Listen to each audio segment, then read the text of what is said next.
السلام علیکم. سب سے پہلے تو آپ سب لوگوں کو رمضان کا پہلا جمعہ مبارک. اور اقبال فہم سیریز کے ایپیسوڈ 4 کے ساتھ آج ہم شکوہ نظم کے بند نمبر 7 اور 8 کو ڈیکوڈ کریں گے اور سمجھیں گے کہ وہ کون سا پیغام ہے جو علامہ محمد اقبال نے ہمارے لیے اس میں رکھا ہے.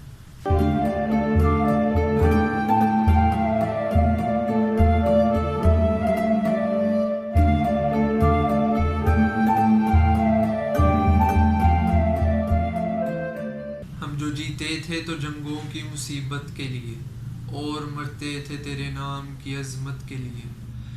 تھی نہ کچھ تیغ زنی اپنی حکومت کے لیے. سر بکف پھرتے تھے کیا دہر میں دولت کے لیے. قوم اپنی جو زر و مال جہاں پر مرتی. بت فروشی کے عوض بت شکنی کیوں کرتی. علامہ اقبال صاحب ان اشعار میں فرما رہے ہیں کہ اے اللہ، ہم نے اپنی زندگی کا ہر قدم صرف تیری راہ میں وقف کر دیا. ہم نے کوئی بھی اگر جنگ لڑی، کوئی بھی اگر جہاد کیا تو صرف تیری راہ میں کیا، اور جب ہم مرے تو صرف تیری راہ میں مرے، تیری ہی راہ میں صرف شہید ہوئے تاکہ تیرا نام عظمت پائے. پھر اس کے بعد اگلے ہی شعر میں تھی نہ کچھ تیغ زنی اپنی حکومت کے لیے. تیغ زنی لڑنا، تلوار چلانا، تلوار کے جوہر دکھانا. سر بکف پھرنا یعنی سر کو ہتھیلی پر رکھ کر پھرنا، یعنی جان ہتھیلی پر رکھ کر پھرنا. یہ محاورہ ہے، یعنی ہر وقت مرنے کو تیار رہنا. علامہ اقبال صاحب اللہ تعالیٰ سے پوچھ رہے ہیں کہ کیا یا اللہ، یہ جو ہم لڑتے تھے، یہ جو ہم جنگیں کرتے تھے، کیا یہ ہم اپنے لیے کرتے تھے؟ کیا ہمارا ذاتی مفاد ہوتا تھا اس میں؟ کیا ہم دنیا کے مال و دولت کے لیے کرتے تھے؟ نہیں، ہم یہ کسی حکومت کے لیے نہیں کرتے تھے، ہم یہ کسی مال و دولت کے لیے نہیں کرتے تھے، بلکہ ہم صرف تیری رضا کی خاطر تیری راہ میں کرتے تھے. پھر اس کے بعد تیسرے شعر میں علامہ محمد اقبال صاحب فرما رہے قوم اپنی جو زر و مال جہاں پر مرتی. اسی بات کا جواب دے رہے ہیں کہ اگر واقعی مال و دولت کی اتنی پرواہ ہوتی ان کو تو بت فروشی کے عوض بت شکنی کیوں کرتی. بت فروشی یعنی بت کو بیچنا، اور بت شکنی بت کو توڑنا، یعنی بت فروشی کی بجائے، بت بیچنے کی بجائے بت کیوں توڑتی ہے. اس واقعے کی طرف اشارہ ہے جب حضرت سلطان محمود غزنوی رحمۃ اللہ علیہ نے سومنات کے قلعے کو فتح کیا، اور جب ادھر کے بتوں کو توڑنا چاہا تو ادھر کے لوگوں نے مزاحمت کی اور حضرت سلطان محمود غزنوی کو انہوں نے بہت زیادہ مال و دولت کی پیشکش کی، لیکن آپ رحمت علیہ نے اس ساری پیشکش کو مسترد کیا اور بت شکنی کی، اور ان کو کہا، فرمایا کہ میں قیامت کے دن بت فروشی کے بجائے بت شکنی کا لقب پسند کرتا ہوں.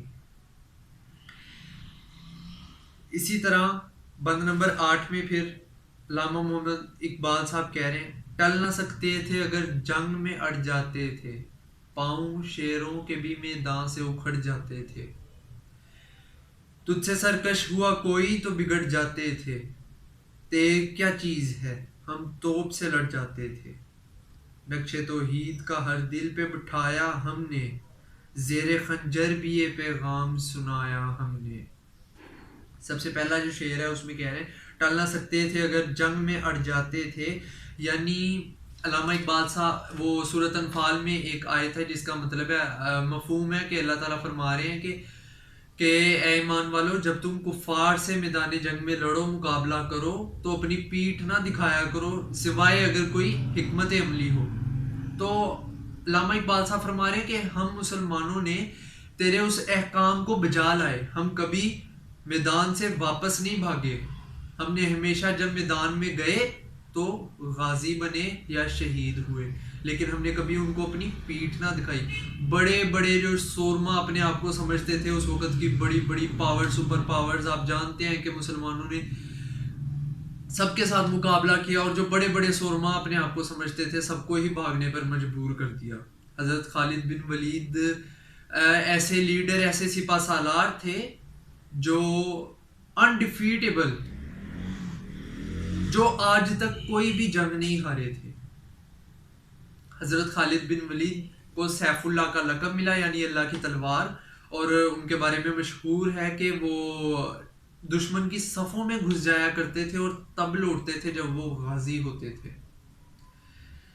تو اسی طرح علامہ محمد اقبال اس کے بعد دوسرے شعر میں کہتے ہیں تجھ سے سرکش ہوا کوئی تو بگڑ جاتے تھے، کیا چیز ہے ہم توپ سے لڑ جاتے تھے. تجھ سے سرکش ہوا کوئی تو بگڑ جاتے تھے کا مطلب ہے کہ یا اللہ اگر جس کی تیرے سے دشمنی ہوتی تھی اس کی ہم سے دشمنی ہوتی تھی، ہم تیری ہی خاطر لڑتے تھے. کوئی بھی جنگ، کوئی بھی قدم، کوئی دشمنی، کوئی دوستی ہم نے اپنی ذات سے نہیں منسلک کی بلکہ صرف تیرے لیے لڑے. کیا چیز ہے ہم توپ سے لڑ جاتے تھے، یعنی یہاں سے مراد ہے کہ ہم نے کبھی پرواہ نہیں پھر کی کہ یہ چھوٹی جنگ ہے، یہ کمزور ہے یا یہ بڑا ہے. سپر پاورز اس وقت کی بڑی بڑی سپر پاورز ان کو مات دی مسلمانوں نے اور نہیں ڈرے. آپ کو 313 کا لشکر بھی یاد ہوگا جب 313 کے مقابلے میں 1000 تھے اور پھر بھی لڑے اور جیتے، اور اس طرح جیتے کہ دنیا اور تاریخ نے دیکھا.